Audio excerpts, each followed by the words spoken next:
Hello, everyone, and welcome. My name is Martin Andrews. I'm the Communications Director at inquirED, and welcome to the second webinar of our The Future of Social Studies series.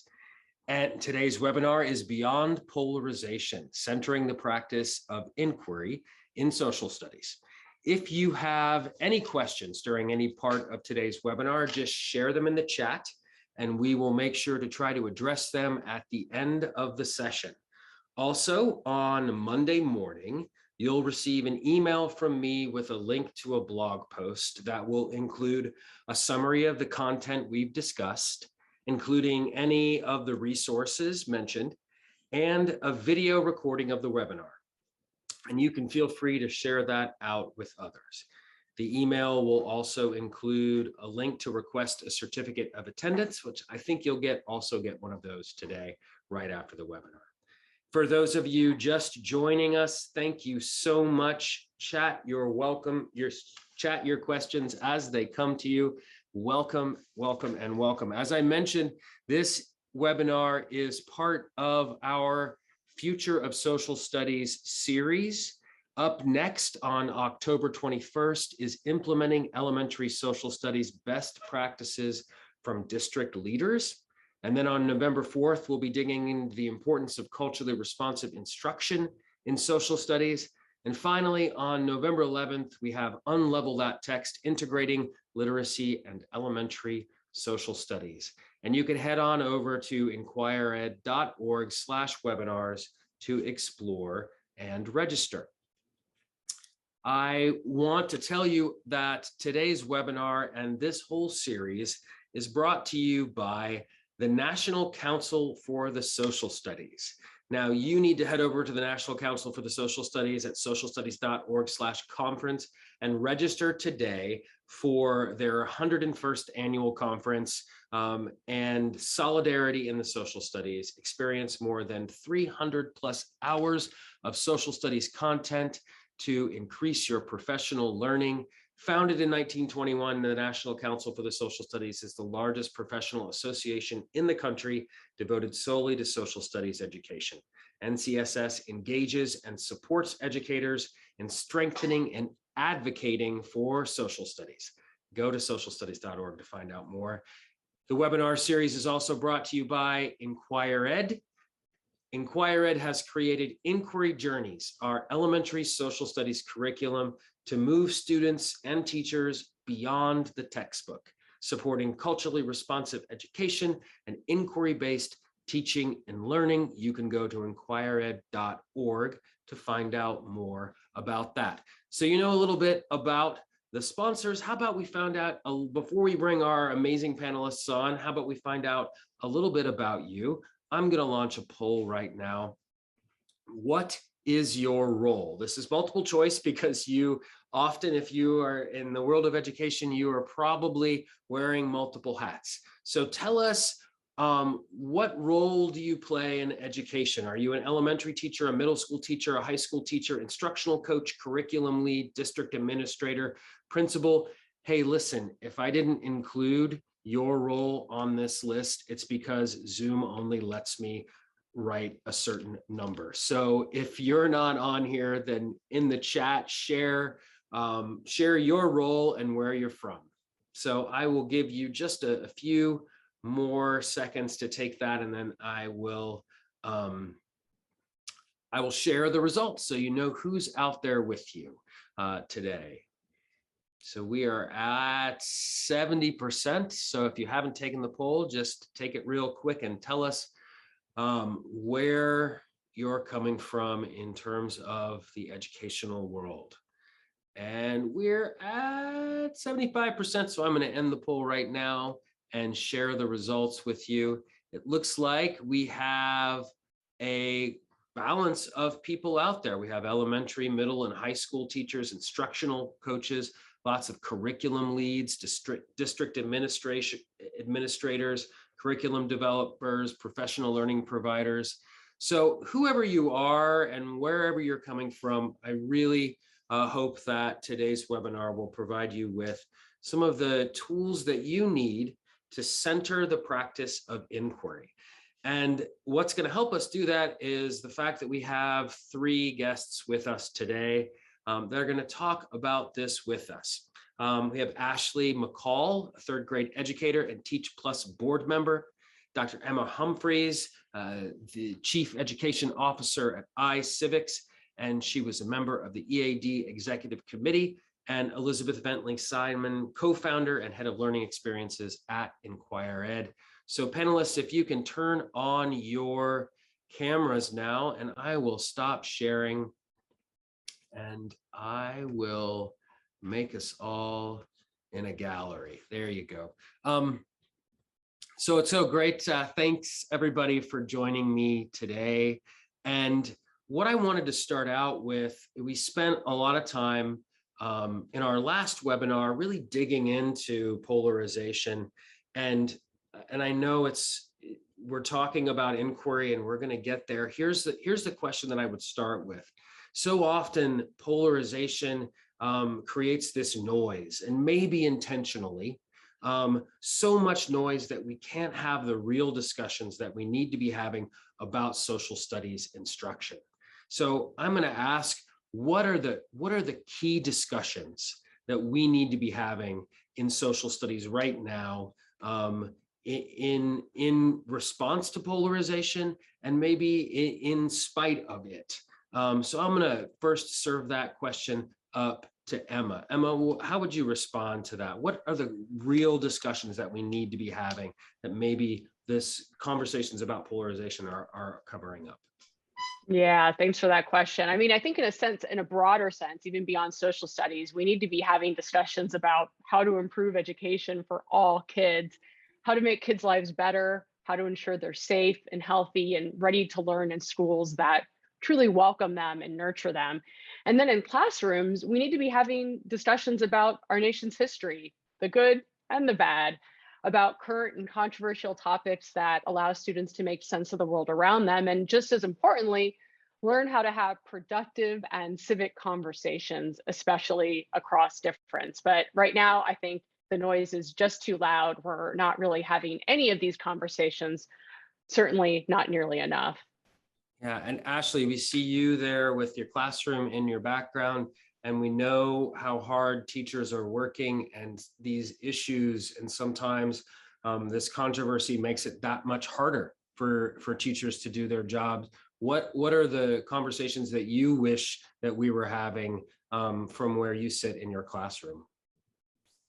Sure. I mean, I would agree with Emma that it's not necessarily social studies specific, right? So the first thing I thought of was just, it's really more of a literacy skill, which is just fact versus opinion. You know, you start that as early as 2nd grade, and we can see the impact of not knowing the difference between fact and opinion, not caring about the difference between fact and opinion, not knowing how to evaluate your sources and determine where you're getting information from, why you're getting that information, who a text is appealing to, and to what end. And so the type of critical thinking that we're trying to facilitate in the classroom shouldn't be limited to the classroom. The point is that we're modeling and practicing the type of thinking and reflecting and analyzing that we want to all engage in beyond whatever classroom you were in. We're not building future citizens, right? These are current citizens. And so we want to make sure that our babies in kindergarten have developmentally appropriate language to talk about things that they care about, in the same way that our high schoolers and adults our age and older have the developmentally appropriate language and accurate information to talk about the things that matter to us as well. Yeah, thank you. Elisabeth, from the role of a curriculum developer, what are the conversations that we really need to be having right now in the world of social studies and in education in general? Thank you, Martin. I want to really echo what Emma and Ashley already said about the challenges that we're facing on the educational landscape and the impossible position that teachers are being put in right now, especially in social studies. So we're telling teachers what Ashley just spoke about. We need to train our kids to be critical thinkers, to analyze information, to engage in civil discourse. but we're not giving teachers the time or training to develop that in their students. They're often working without high quality instructional materials or curricular tools at all that support them in doing so. And they're also doing this in a society that craves polarization. So we're living in a world right now that is thinking about every issue in terms of heroes and villains and good guys and bad guys and, canceling or forgiving. And that is very much, present in every part of our lives right now. And I think that it's difficult to navigate that in communities that are also very polarized. Yeah, and that's that polarization is out there. It is making it more difficult for teachers to do their jobs, for curriculum developers, for advocates all across the board. Ashley, you recently wrote in an article that we passed around at inquirED, and that we should go on the offense with inquiry in response to the mischaracterizations that we see out there of what's happening in the classroom. Talk to me a bit about what defense versus offense looks like. How do we go on the offense with inquiry? Sure. So in your opening question, you referenced, I want to make sure I get the language right, essentially, like, how do we respond to polarization, or how do we do our work in spite of polarization? And when you said that was like, we don't respond to it, that it's not a good use of our time, and it is counterproductive in every way. And taking time to respond to the noise is defense. It's waiting for someone else to make a play and then scrambling to figure out what we're going to do now that we see how others are moving and shaking. And really being on offense, in my opinion, is about being educated, getting really clear about our definitions and our opinions. We need to know what we are talking about. And that seems so obvious, but the reality is, especially with, just the way information inundation is the way it is in 2021 on top of social media, it is very easy for a topic to be misconstrued, for opinions to be misconstrued. So not only do we have to get definitions and get clear on content, we also have to get really clear on like who the stakeholders are and what they're actually saying, not what sound bites are suggesting they are saying, before we start, going down the rabbit hole of he says, they say, she says, and so on. I also think we need to be honest about our limitations. Elisabeth mentioned just the lack of time and training available for teachers specifically. Not only is there limited curricular support for teachers, or I think a lot of individuals, to be doing this work, even if you have strong curricular materials, the type of training consistently is more or less absent, because giving someone rigorous, challenging, curricular and content is not enough, especially if we've never had those conversations before. We're still working on developing our own mindsets and working through our own biases. We're people too. And so we have to do the work as professionals before we can take any of that into our classrooms. Recognizing that limitation is also a part of being on offense, because then you're not trying to scramble and defend your own thought or opinion or limitation. That's just a part of the puzzle, right? I also think holding stakeholders accountable for their opinions. It's my favorite thing, just to ask questions. So, why are you doing this? And I feel strongly about this. Tell me more. Tell me what you think that is. What does that mean to you? Why you said you were concerned? Can you tell me more about that concern? Where did you hear this? What is it that you think we're doing in class? Give people the space to really elaborate, because a lot of times there aren't fully fleshed out thoughts, but folks don't even necessarily know that's the case. Like, you really just have to give people the space to say what they need to say, so that you can respond to what it is they're actually saying. And that, we could talk about that more, but that can get into the weeds a little bit. And then the last thing, and this came up in the article, and I apologize for taking up too much airspace, but educators don't need to be critical race theorists in order to endorse the analysis of race in our legal institutions, and two, to advocate for the right of all teachers to teach accurate history, which includes the way race has impacted our past and continues to impact our present. I noticed a lot of people who the response again from defense was like, oh, I'm not a critical race theorist, that's not what I do. And that is true, but I don't want to throw critical race theorists under the bus in an effort to save my own skin. Like that also is not, I don't think, student-centered. It doesn't center the work we're trying to do. So we need to do both, right? Acknowledge the facts. I am not a critical race theorist. I am a third grade teacher. But also, like, if that, like, I know what critical race theory is. Yes, I support that, like, as an academic exploration, and both of those things can be true. I'll stop because that was a lot.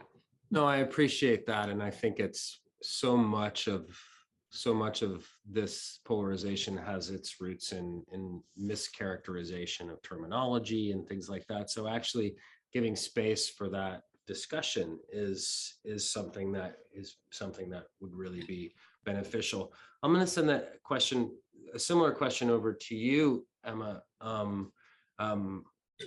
Actually, I kind of want to take a little bit of a turn to go back to maybe even a more specific question. So what are examples from the roadmap, from EAD, of ways that teachers could maybe address potentially sensitive subject matter through inquiry? So we talked about, we heard Ashley talk about how someone can come to this classroom and be so upset about A, B, or C that they heard that was being taught.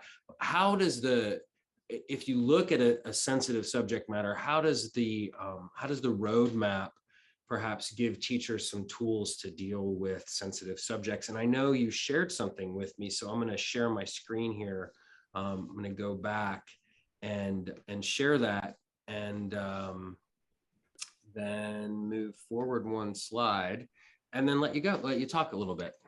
Yeah, sure. Thank you for that. And thank you, Ashley, for everything you said. No need for me to reiterate because it was all brilliant and perfectly stated. And the only thing I would add that teachers are lacking right now is just the support and the protection to have these discussions in their classroom. I used to be able to stand before an auditorium of teachers and say, without any hesitation, it is educational malpractice to not provide students opportunities to discuss current and controversial topics in real and true history. I still believe that to be true, but I'm no longer willing to put that burden on teachers or teachers alone in this climate. So I think that support and that protection is really necessary. But going to EAD, which I do think offers a layer of at least philosophical coverage, maybe, or cover, I don't know that protection is the right word. The EAD roadmap, that's Educating for American Democracy, presents history and civics content through a series of inquiry prompts that serve as entry points for teaching a full and complex accounting of America's story and really cultivating students' capacity to develop their own deep and critical inquiries about American history and civics. And the whole point here is to advance students' historical and civic knowledge and to really connect that knowledge to their communities. To show an example, this first one comes from theme 1. So the EAD roadmap is organized across 7 content themes. This is theme 1, civic participation. And what I have at the bottom here is an example of a high school history sample guiding question, which asks, when and why did Americans in the past challenge obligations they thought were unjust? How did they do this, and what did they do? You'll notice that what this doesn't do, or what this doesn't have on the list is, or on the screen, is a list of a bunch of historical events, such as the American Revolution or the Vietnam War or the Civil Rights era. But you can absolutely see how this very real, genuine question allows students to learn about and grapple with those events, among others, to arrive at an answer. Martin, if you'll move to the next slide, this second example is found in theme 7. A people with contemporary debates and possibilities. This is a high school civics sample guiding question that says, what is reflective patriotism? This is a new term in my lexicon and I love it. What is reflective patriotism? How can we balance critical and constructive engagement with our society, our constitutionalism, and our history, and still be proud to be Americans? Wow, what a question. And what a beautiful invitation to discuss any number of polarizing questions from a place of humility and confidence, empathy and pride. And I think that's ultimately what the EAD roadmap is encouraging us to do, to have real discussions around real questions, not leading questions, really authentic questions that allow us to sort of live in the tension and live in the contradiction of the gory and the glory, the good and the bad. You can question America and still be proud of her. You can learn about her dark moments and still aspire to bring her to better ones. Those things are not mutually exclusive. And that's what the EAD roadmap encourages us to recognize and to frame our teaching around. What I love is that in our answers so far, whether it's, how do we go on the offense with inquiry, and then your specific example is that you give space for the questions that no one else is giving space for, that much of the polarization is not about asking questions. It's about one statement on one side and one statement on the other. Elisabeth, I know that your team, when you're developing curriculum, specifically, for elementary school and now for middle school, you spend a lot of time wondering how to frame those questions so that they're not leading, so that they invite inquiry and not judgment. And I wanted to, you shared this slide with me, and so my question to you would be, how does your, and this is a very complicated looking slide here, how does your team, because it's a complicated process, how does your team work to design questions that invite inquiry and don't fall into the traps that leads to polarization and divides? Yeah, thank you. Well, first I want to thank Ashley and Emma for teeing it up so perfectly for me when we're thinking about going on offense with inquiry, and those great questions that were juicy and complex and not yes or no questions are much better examples, I think, of what I'm going to describe here. But we think a lot about asking questions that are authentic and that don't lead students down a this or that path of really binary thinking or a yes or no answer. So in this first example you see here, we really appreciated a framework from Diana Hess, thinking about how we ask authentic questions and the idea of avoiding questions that are settled issues. So when we're thinking about, you can see here an empirical question is a question that you can answer. You can research it, you can gather data, you can have an experiment, and then you can come to a settled answer. And this example here is climate change occurring. This doesn't feel like an authentic question. Not everyone agrees on the answer, but an answer exists. And if the answer already exists in our minds as educators, it's not an authentic question for students to dig into and investigate. They are not going to learn more than climate scientists and come to a new answer. A policy question, on the other hand, is not a what is it or a this or that question. It's a what do we do about it question. It's a question that no one has the answer to. So a what should we do about climate change question, that's a policy question, and it's an open issue. And so this is something that we can have discussions about, we can think about. We may or may not agree on all the answers. There is no answer perhaps, but this has provided us with a really great framework in thinking about the questions that we're asking.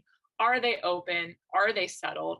And when we're looking back on historical events, we found that we have to also ask ourselves, are we asking moral questions or ethical questions? And are those questions settled or are they open? So we would really avoid asking questions like who was right or who was wrong, or was this atrocity, could it be justified? First of all, that often is a settled issue. And if you're thinking, well, if it's a moral question, how can it be settled? There are going to be different opinions. If it's settled in your mind, it's a settled issue. It's not authentic for you to ask as the teacher. Or at least that's how we approach it in curriculum design, thinking if we already have a right answer or an expected student response in our minds, then it's probably a settled issue in our minds. And we can think about, ethical questions that connect to policy questions. What lessons can inform our choices? What would justice look like? The questions that Emma was asking, how can we interrogate this debate or this issue or this challenge that we're thinking about, but still honor our history or be proud of it? Like those kind of questions can lead us down those pathways and think about how different learnings and evidence can lead us to different conclusions, but they're not necessarily polarizing with a this or a that, a good guy or a bad guy. An example from curriculum that I can give you that I've seen this question before in curriculum was Christopher Columbus, a hero or a villain? And that kind of, binary thinking is problematic for a lot of reasons. We might think, we're going to get into the nuances and the complexities, but it's not a complex question.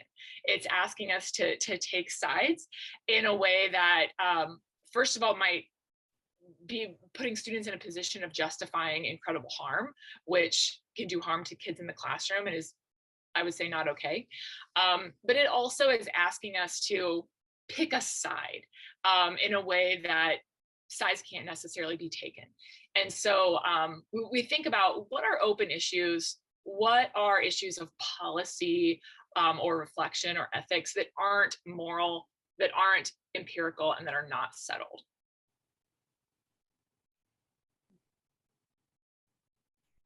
Oh, Martin, you're muted.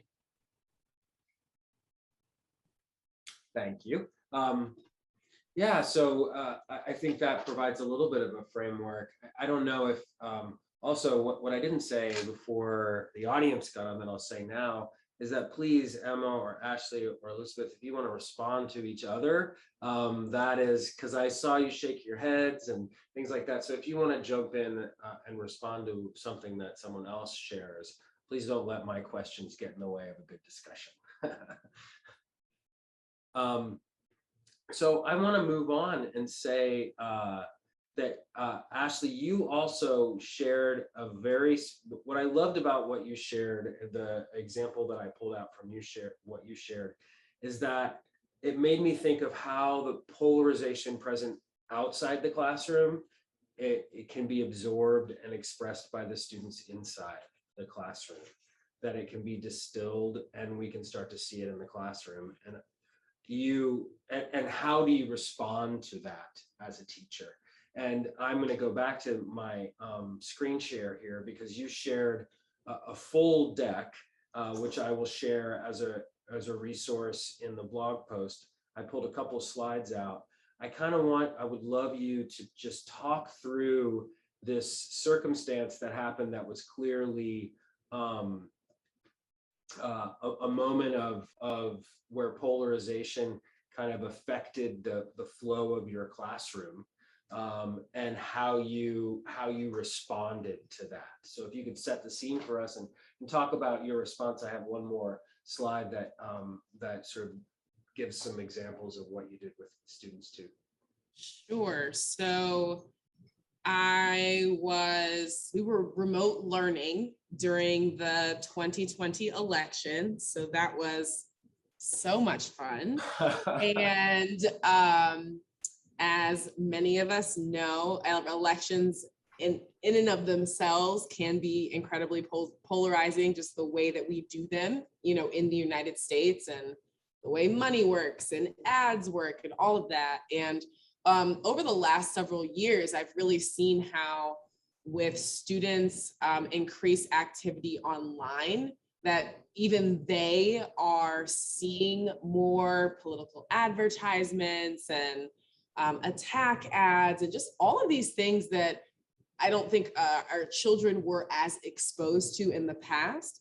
And so as we approached the 2020 election and then past the 2020 election, there were very strong feelings about the then president, the president to be, just, we had very strong opinions, some of which were, perhaps the opinions of family members, but my students as 8 and 9-year-olds felt very strongly that the opinion they held was theirs, that they had reasons for their opinions, they knew who would be the better president, and so on. And what happened was my colleagues and I anticipated some just tension, anxiety as we approached actual election day. And we held a talking circle. We made space for students to share their thoughts and feelings.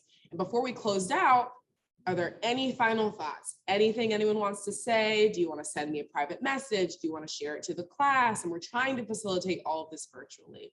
The initial talking circle itself went pretty well. Everyone feels like they want to close out. We check out, we transition to the lesson. Not even 10 minutes go by. And I had another adult in the virtual room at the time who comes off mute and says, Ms. McCall, like, the chat is blowing up. You got to look at the chat. What's going on? It is just messages. I don't remember who started it, but they decided the conversation about the election was not over. They start name calling. There's, saying, I can't believe you think this. This is stupid. This person is terrible. And it was as if, the kind of safe space we created in the conversation we had never happened. It was terrible. So obviously we had to stop the class and kind of recenter. But that night I was talking to my former collaborating teacher, and I said, we can't go back and have class until we talk about what just happened. And so there were a couple of things that needed to happen, right? Before we even get to the content itself, and we're talking about the election and opinions, we first had to talk about how the chat box, like brawl, as I came to call it, was in complete conflict with our norms. And when we think about polarization and the kinds of conversations we're having, around the dinner table, or trying not to have around the dinner table, or having in our places of work or personal space, a lot of times we don't come back to, or maybe don't even have in place, right? Norms around how we talk about anything, let alone difficult things. What does it look like to agree and disagree? How are we going to either come to consensus or, just have a plan moving forward? So the first bit of space was just talking about what happened and why it happened. The second part of the circle was more content focused. And I essentially created a fact and opinion lesson. We went back, we talked about what facts are, what opinions are. We did examples of each. And then I printed out the entire chat from that day, the night before. I highlighted every claim that was made in the chat. And I did research the night before. I sourced every clarification that I made, because I wanted students to understand that what I was presenting them was not my opinion at all, but that it was based, I had source A, B, C. Here is what you said. Here is what part was true. Here is what part was false. And we really dug into it. And then I let them ask questions, because at the end of the day, it's not my job. At no point did I say, this is what I think. Did I vote? Or, and that's not true. I vote and I tell them I vote. That's different. But I don't tell them who I vote for. I don't tell them this is right, this is wrong. But we absolutely talked about the way we expressed our opinions was unacceptable. Point blank, period. And we need to be doing that as adults, right? And a lot of us don't have the support or the training or the resources to do so. And then we can dig into the content and say, well, yes, this, like what you're saying, I understand why you're saying that. This is true. Here's where it's based. This part is false. Let me explain how maybe you thought like it's rooted in this truth and how that truth was maybe misconstrued. and then give them space, let them ask questions, and make sure, this goes back to culture, and I apologize because I realize it just is a lot. I don't want to keep taking up too much airtime, but it has to be okay to make these kinds of mistakes. It has to be okay to maybe lose your cool and then come back and know that you're going to be welcomed back into a social circle and be able to have these conversations. It has to be okay to, you know, have a opinion that people don't like, and you still be able to be involved like in a social space, right? If you're not directly causing harm. And that's a lot of work. Yeah. So I'll leave it there. I had a conversation with a colleague just the other day that we talked about how messy democracy needs to be, and how if we don't allow some of that messiness, or we don't acknowledge that messiness in the classroom, then it's really not a laboratory for democracy. If our classrooms are authoritarian and they're structured and they don't let that conflict happen and then deal with it and sit with it, then we're not actually preparing them to communicate across difference in a democracy. You know, can I chime in, Martin? Yeah, go for it. Yeah, I wanted to first say, actually, don't apologize for taking up airtime. I will happily cede all my time for you. I am here for these powerful examples, and I think our audience is as well, based on the chat. You know, I love your point about having these conversations with students, modeling it, providing these opportunities to practice. You know, everyone can finish this sentence, right? We don't talk about politics in polite company. Everyone knows that that's like this weird cultural norm that we have. So first of all, it implies that either you don't have the conversation at all, or that when you do, it's just sort of necessarily supposed to be impolite.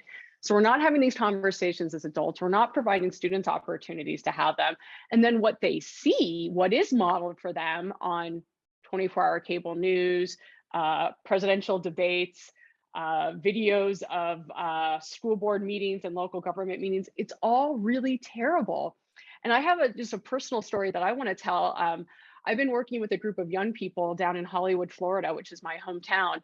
They want to name a skate park after a young man who recently passed away, who was a really powerful, awesome member of the skate park community. He died tragically. He donated his organs. He's this wonderful person. They want to name the skate park after him. So they reach out to the civics teacher that they know for some help, and I give them some pointers and this and that. What we find is that the local government was completely responsive to us. They had a scheduled meeting. We weren't supposed to be on the agenda. They acknowledged us anyways and gave us airtime. They then set up a separate meeting to hear all of our concerns and all of our desires. This is the context for which I'm going to tell you that the young people, when they got the mic during these virtual meetings, were being combative. Their first impulse was to start yelling at the local government people who were listening to them, being responsive to them. And I'm like, no, guys, don't be combative. They're listening to us. They're giving us space. They want to help us. But that's all they know. They think they're supposed to yell at elected officials. They think they're supposed to yell at school board members because that's all they see. And when they're in school, they're not given opportunities to have civil, productive, polite conversations around these issues. So we got to do better. I'm so glad to know that in third grade classrooms, at least yours, that this is happening. Yeah. And what about those? One of the questions that I was curious about is this affects so many different levels of education. And what we see a lot right now are teachers, of course, being criticized, but also, you know, most explicitly, we see people showing up at school boards and calling up principals. And what is EAD? How can EAD and other organizations implementations help support those instructional leaders, those district leaders right now, Emma? And I'll throw that to you. Yeah, sure. No, I appreciate the question. I think what EAD can really offer is some language to help school leaders and boards of education articulate their philosophy of civics and history education. I am constantly quoting the EAD roadmap and the EAD report, and I encourage others to do the same. Because what you have is a really thoughtful, really well-written articulation of the point of social studies education, the point of history and civics, and the point of inquiry and depth and cultural relevance. It's all there. And it wasn't just written by some folks on the left or some folks on the right. It brought together over 300 scholars, practitioners, thought leaders, you name it, across the viewpoint spectrum, across the political and ideological spectrum, brought them together to write this. And I'll quote my favorite design challenge, and I use this as an example of how we can leverage the language of the roadmap to make our points, to communicate to others, whether it's parents or other fellow members of your board of education or your school board, how you feel. So design challenge number 4 from the roadmap. The roadmap, by the way, articulates 5 design challenges, which really lay bare those tensions that we as teachers grapple with when we're designing learning experiences. And number 4 is my favorite, and it says this: how can we offer an account of US constitutional democracy that is simultaneously honest about the past without falling into cynicism, and appreciative of the founding without tipping into adulation? Now, that might seem really specific, but the point is, this is what we're all trying to do. I don't know social studies teachers who are going in trying to brainwash their kids one way or the other. What we're really trying to do is give our students the whole story, the facts, to teach them how to think about those facts, to be critical thinkers. We want them to know both sides of it, all sides of it. Both sides is a false binary, of course. And it's okay to feel pride in one minute. It's okay to feel sort of disgust or shame in the other. That's okay. That's all part of the story.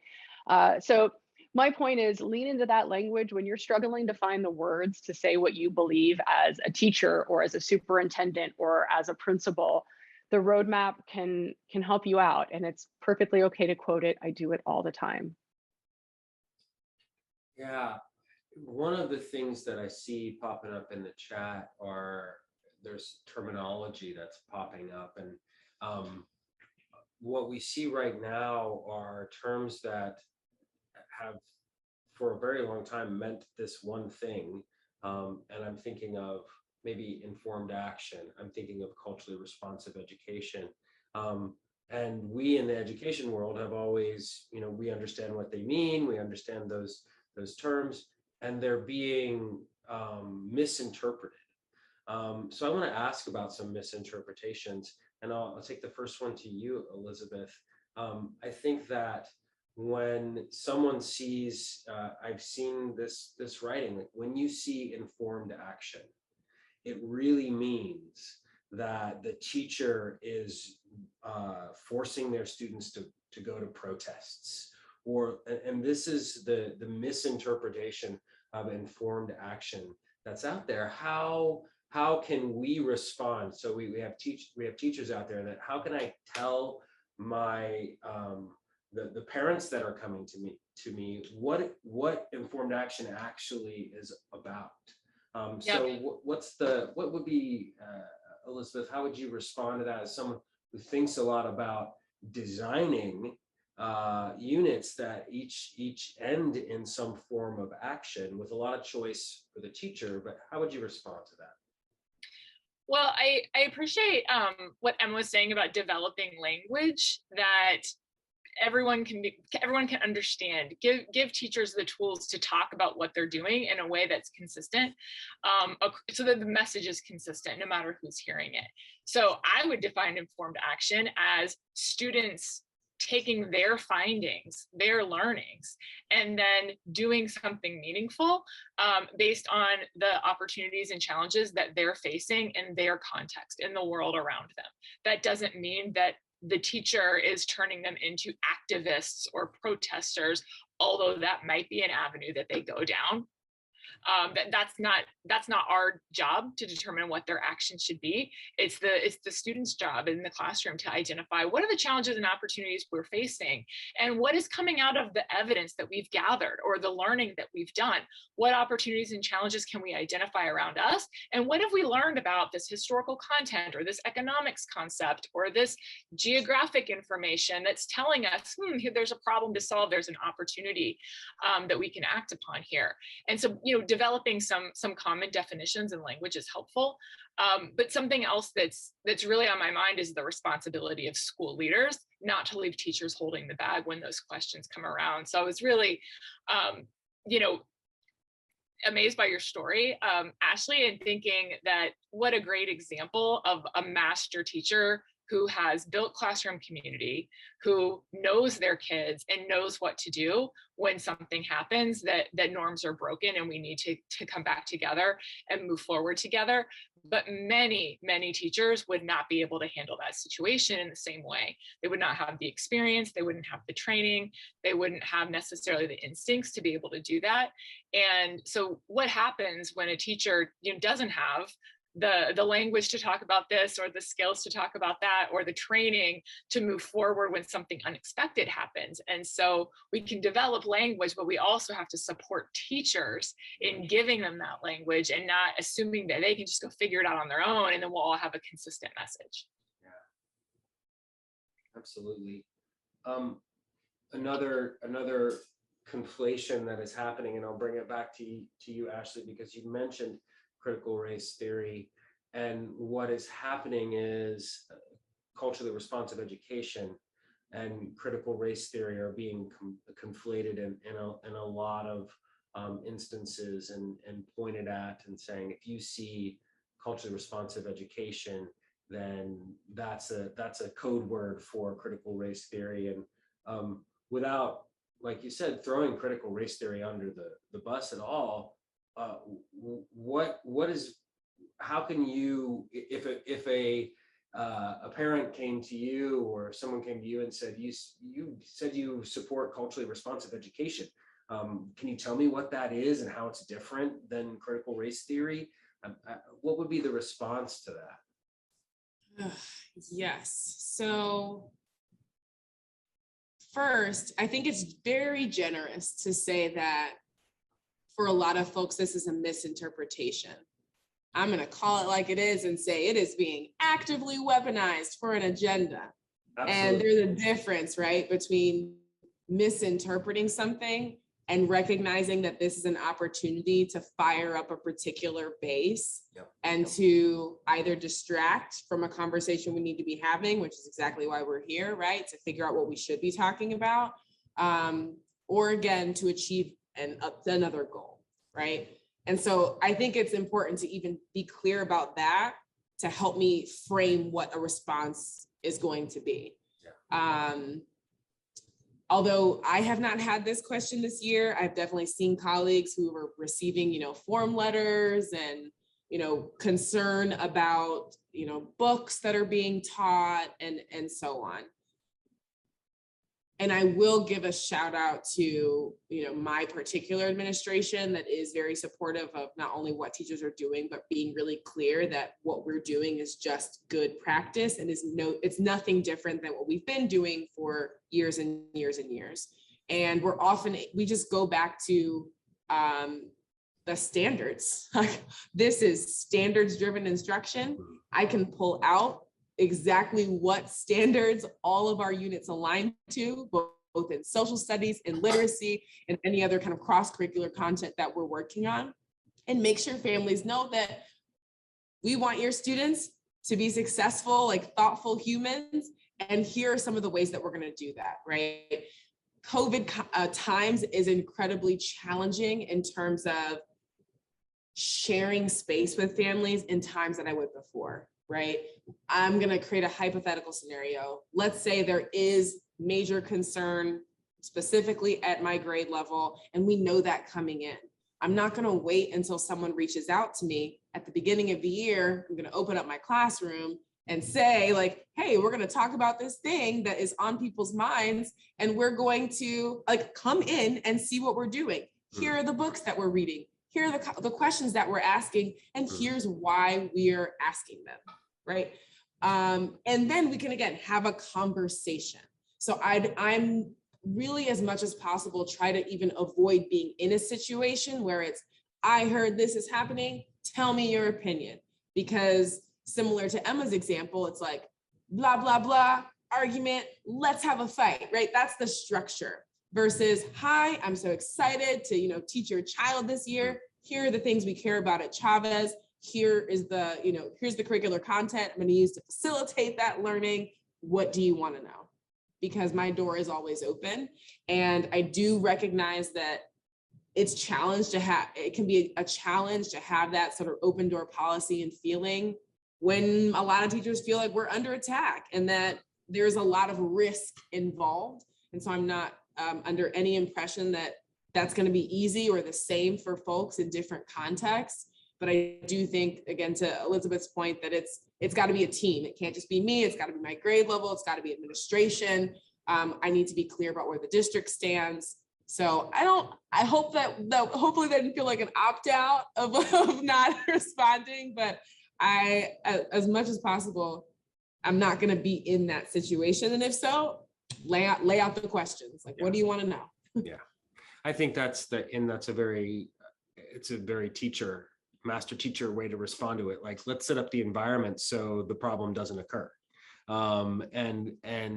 And then you can refer back to that if someone comes. Oh, we talked about that at the beginning, remember? Yeah, I love that. It's not a sort of an opt-out at all. I always share that I taught as a first year teacher, I taught in a community that was very politically, demographically, ideologically different from the community in which I was raised. And at that first open house, welcome the parents in, tell them about who I am and where I'm from. I saw the raised eyebrows and said, listen, we're going to talk about these topics. This is social studies class. This is where this is supposed to happen. But these are my goals for these lessons. These are my goals for these conversations. And it's not to change your student's mind. It's not to inform how they think in terms of, what they think, but help them learn how to think and to believe why they think or know why they believe what they believe and think the way they do and have evidence to support it. And I never had a problem from those parents who were there and who got that message. And by the way, I sent the letter home. So the ones who weren't there, the parents had to sign it and get back. I also always told my administration, hey, on Tuesday, we're having a conversation about this. You don't want your principal to find out about your controversial issues discussion when a parent calls to complain about it. What you want to have happen is that principal say, oh yeah, no, I knew Mrs. Humphries was teaching that because she told me all about it. I have her lesson plan right here in front of me. Would you like to talk about it? Yeah. We're going to take some questions from the chat right now. And one of the ones that came across earlier, I'm going to send to you first, Elisabeth. Someone said, we're saying that we need to support teachers, but I'm not understanding what that really looks like, which I love. I actually love that question because it can be such like just a platitude. And how is it not like, what are the specifics of that platitude? Well, it's not like candy in the mailbox on Teacher Appreciation Week, although that is often enjoyed as well. I guess the first thing I would say is ask teachers what they need in your context, and they can tell you what they need. From a curriculum design standpoint, I'm thinking a lot about high quality instructional materials. So not everyone has, again, the training or the time to design their own curriculum, but in what ways can we provide teachers with high quality tools that are standards aligned, that are inquiry driven, that provide teachers with high quality questions and support them in knowing, why is it a high quality question? Why is this not leading students toward a this or that answer or a one correct response, but to really grapple with evidence and think about fact and opinion and justify their rationale for a response with evidence that they can point to and explain. Give teachers those materials that help them do that. Give them the time to learn how to use them effectively, and to collaborate with partners or to learn from master teachers. Those are some ways that we can support teachers in thinking about what they need, and think about what we're asking them to do that we maybe don't understand ourselves, and what are the limitations of each particular tool that we're asking them to use. A curriculum can only go so far. What do teachers need in the classroom to be able to respond to parents, to students, to unexpected events? What are we asking them to do, and what do they need to be successful? Start with our inquiry, right? What questions can we ask so that we can learn more? Yeah. That's Ashley, not a complete answer, but that's my first answer. I think there's probably a long list of ways, but Ashley, from that perspective in the classroom, Like what's the number one thing that teachers need? What can we do to support them in specifics?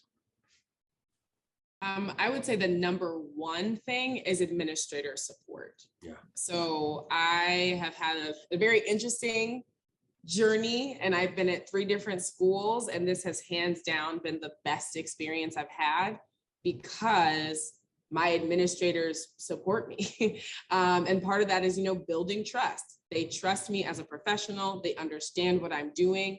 And if I want to take a risk, if I want to try something new, they know that it's going to be grounded in best practice, that it's research, that, it's not just a random activity that, I found online and maybe haven't done my due diligence to evaluate. And we have had moments where someone reaches out and says, hey, I don't want my kid learning about this, or I don't want so-and-so participating in this activity. I reach out, I let admin know, hey, this is what happened. They say, thanks for the heads up. But again, I've done my homework. I know it's aligned. I can defend my choices if I need to. And I know that if my administration needs to, they're ready and willing to do so. Aside from that, I would go back to what Elisabeth said about time, because we're expecting teachers to do so much, and we are all in very different places in our own personal development and our own ability to have, let alone facilitate these conversations. So if this is something you seriously want to happen and you want it done well, understand that it won't happen overnight and that there has to be buy-in. If you don't want to do it, if your staff doesn't want to do it, you're going nowhere, right? Yeah. So this is the long game for sure. Martin, I know you're reading questions, but there's a couple. Sabrina has a question in the chat. It's a great one. I just wanted to make sure you thought. How about I read that question and then I just open it up to the 3 of you. Sabrina says, knowing that these conversations can directly interrogate student identities and perspectives, how have you all prioritized or looked out for student well-being during your conversations on these topics? Or how have you navigated power dynamics between students during these conversations? So I guess both from the classroom, from the design of the framework and the design of materials, we can get a perspective of how are we thinking about student well-being during these conversations and navigating power dynamics. So I'll just open that up. All 3 of you, I think, will have some response to it, and it'll probably be our last question for today. I have some thoughts, but I meant it when I said it earlier that I'd happily cede all my time to Ashley, because I think that's what folks want to hear. So I'll type some things in the chat, but not to put you on the spot, Ashley. I think folks would really benefit from your real practical in the classroom experience right now. Thanks. Elisabeth, do you want to say anything before I jump in? Since I just go for it. I can talk from a regular point of view, but not the teacher point of view. Okay. I love this question. And I love it because I don't think it's a straightforward answer. It's not a do this or do that. I think what's really important in the classroom is that you're not engaging with your students from an issues-based perspective, because that means you are funneling students into predetermined identities and you're making assumptions about what's going to impact them based on the way you are perceiving their identity. And that is, and when I say you, of course, I mean like one, not you specifically, Sabrina, or anyone here, but, and that's so easy to do because we are literally wired, right, to categorize so that we can process and make sense and move forward quickly. And that in and of itself is not bad, but if we don't recognize that we're doing that, and then we're not making decisions, whether it's a quick decision or whether I'm, making groups for an activity, I can find that my own biases are influencing how I'm preparing to have a conversation with students, right? So as a Black woman, I have, of course, been in a classroom where I am one of one, and, we're having a conversation that, the teacher, whoever thinks is going to have a particular impact on me. And so a question is directed at me specifically, or is, we're going to talk about slavery today. Like, just wanted to give you okay. Like, it's just, it's such a common, but so outdated thing that we've got to stop doing, right? So when I say human-centered, that goes back to like the norms in our space. So I'll give a couple super quick, concrete examples. We've had a conflict arise where one of our students who has two amazing mothers, like randomly, a classmate decided to like make a joke about it, even though it's never been a thing. It's never been a quote unquote issue. And when I say issue, I don't mean problem. I quite literally mean like a topic of conversation. We know families look different. Her moms are awesome. They come on field trips. Like it's not a thing, right? So randomly, a child decides to make it a thing. And rather than like go talk to this student about how, hard this must be and project what I am feeling, right? Any anxiety, any worry, any societal kind of assumptions about how this student might be responding, right? We go back to our norms. I'm so confused because this is a social contract that you signed. And here's the way that like your choice is in direct conflict, right? With what you said you wanted to do and how you wanted to be as a friend. Let's work that out. Another specific example.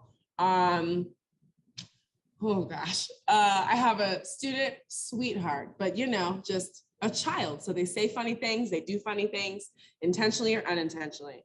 We're taking a water break years ago. This student refuses to use the little water fountain instead of the tall water fountain because that water fountain's for Black people, right? Not on purpose, but just, okay, let's talk about that. What did you mean? Like, why do you think that? Oh, I saw this in this book. I heard this. Okay, let's get clear about da da da da.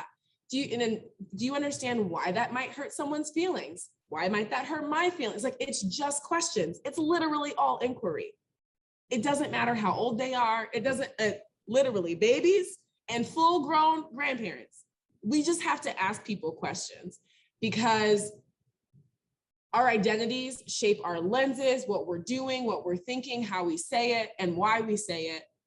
And as a teacher, I really think in any position of leadership, let the student tell you what they need. Let them tell you how they want to be centered or even decentered, right? Like, I don't need to answer all the slavery questions, actually. Like, I was actually not there. I know that's hard to believe, right? And so if we're having a conversation about an issue, quote unquote, it's a human issue.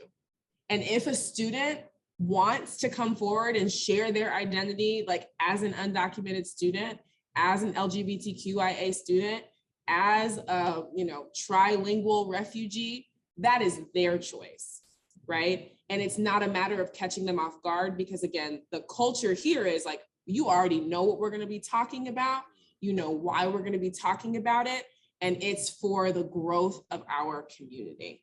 I know it's easier said than done, but y'all can email me if you got more questions because I know it's possible. Anything else to add, Emma or Elisabeth?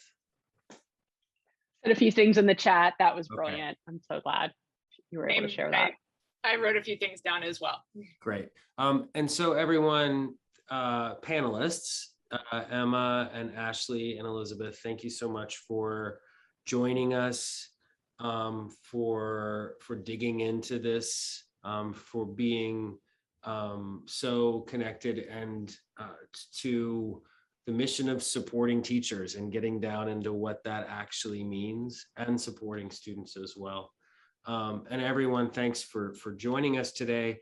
Remember that right after the webinar, you'll get just a quick email that if you need a certificate of attendance, you can get that. But then on Monday, I'm gonna send you an email with a blog post that has a recording of the webinar.